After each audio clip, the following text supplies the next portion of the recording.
এত সুন্দর আর ডেলিশিয়াস একটা ডেজার্ট রেসিপি আজকে তোমাদের সাথে শেয়ার করব। এটা হলো একটা অ্যারাবিয়ান ডিশ, যেটি দেখতেও যেমনটা সুন্দর, খেতে কিন্তু অসাধারণ। বানাতে কিন্তু বেশি সময়ও লাগে না, দুটো উপকরণ থাকলেই কিন্তু হয়ে যাচ্ছে। সামনে ঈদে কিংবা রোজায় তোমরা কিন্তু এই ডেজার্টটা ট্রাই করতে পারো। তো আমি এখানে পাউরুটি দিয়ে নিচ্ছি, বেশ বড় সাইজের পাউরুটি, তোমরা যে কোনো সাইজের পাউরুটি নিতে পারো।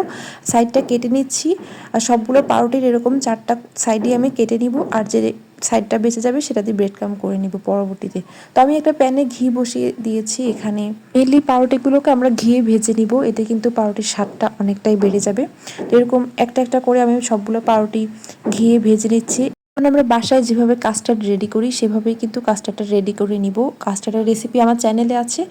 এটা একটু হালকা মানে সফট কাস্টার্ড হবে, বেশি ঘন হবে না। তো আমি পাউরুটিগুলোকে একটা প্লেটের মধ্যে বা একটা সার্ভিং ডিশে আমি এইভাবে সেট করে নিয়েছি, আর উপর দিয়ে আমি কাস্টার্ডগুলোকে ছড়িয়ে দিচ্ছি। কাস্টার্ড কিন্তু একেবারে গরম দেওয়া যাবে না, হাতে ধরা যে এমনটা কুসুম গরম থাকা অবস্থায় এমনটা দিতে হবে।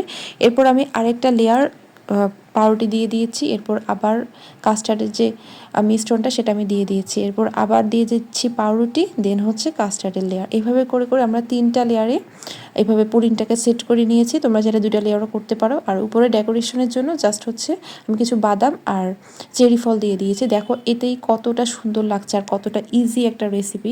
চাইলে বাসায় বানিয়ে ঈদের সবাইকে তাক লাগিয়ে দিতে পারো, আর খেয়ে কিন্তু সবাই অবশ্যই প্রশংসা করবে।